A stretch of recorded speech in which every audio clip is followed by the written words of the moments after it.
Chères paroissiennes, chers paroissiens, chers amis, bonjour.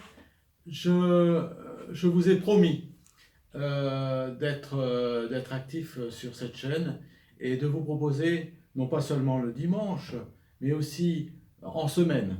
Alors je vais essayer de m'y tenir autant que possible, mais de vous offrir des temps de prière, des temps de méditation, des temps d'études bibliques, aussi des temps de musique.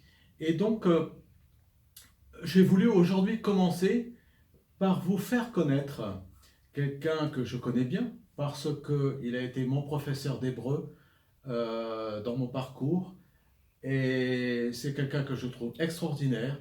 Il est jeune, il est très intelligent, il communique très bien, il sait transmettre sa science sans être trop compliqué.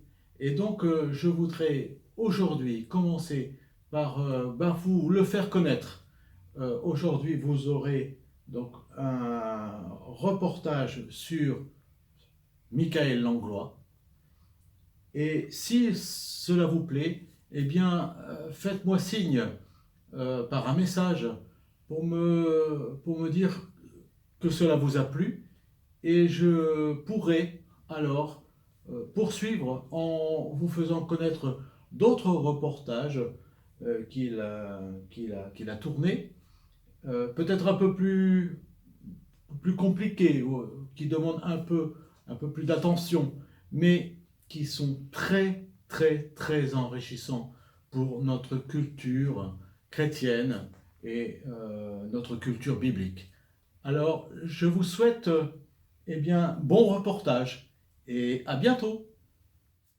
Bonjour et bienvenue dans ce nouveau numéro de MacBible, le magazine 100% Bible, pour continuer ensemble notre découverte de personnages originaux, d'œuvres d'art, d'histoire et d'actualité biblique, avec au sommaire aujourd'hui Michael Langlois, spécialiste des textes anciens, la mystérieuse reine de Saba, la nouvelle traduction œcuménique de la Bible, des représentations des mages adorant Jésus, un nouvel épisode de notre série L'Évangile selon Schubert et une sélection de livres.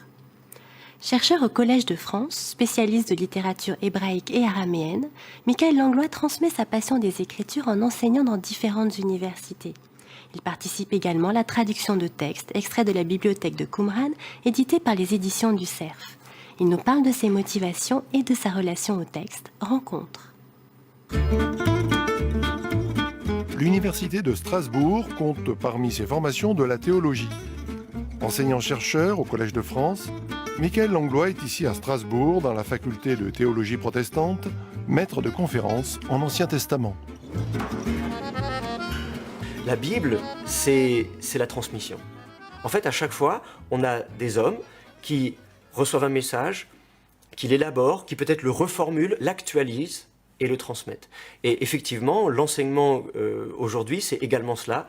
Je reçois quelque chose, une connaissance, où je la découvre, je la cherche, et puis je la transmets. Au fur et à mesure où j'ai approfondi mes connaissances de la Bible, je me suis dit, mais comment baser, j'allais dire, toute une foi et une doctrine et un enseignement sur un livre, alors que finalement, on connaît si peu la langue qu'il emploie, la mentalité, j'allais dire, de ceux qui ont rédigé ces textes.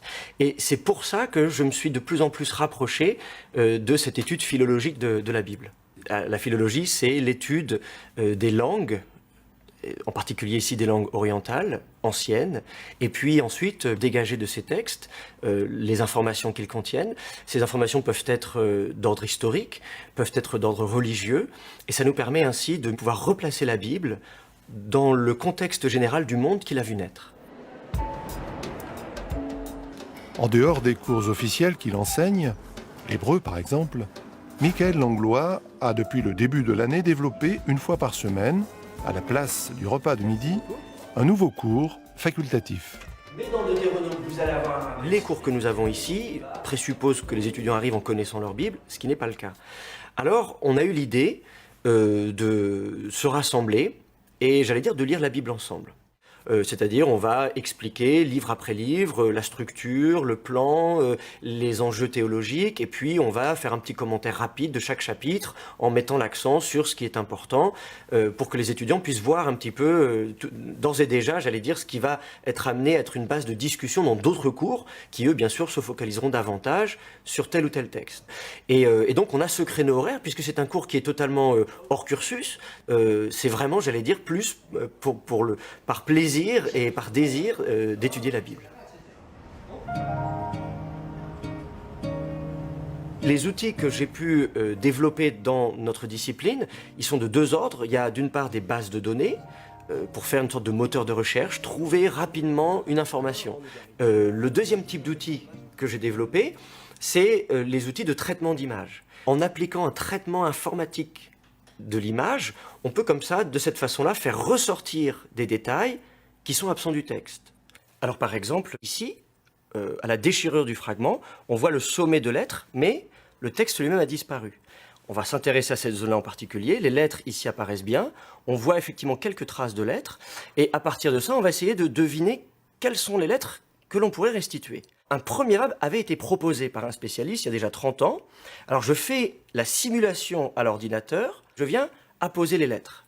Et là, je vois tout de suite un problème majeur. Je devrais avoir cette lettre, qui est un L, en fait, qui devrait venir. Donc je peux revenir en arrière si vous voulez. Vous voyez, ici, il devrait venir. Or là, la lettre s'arrête. Donc, j'en conclus que ça n'est pas le terme qu'il faut restituer ici.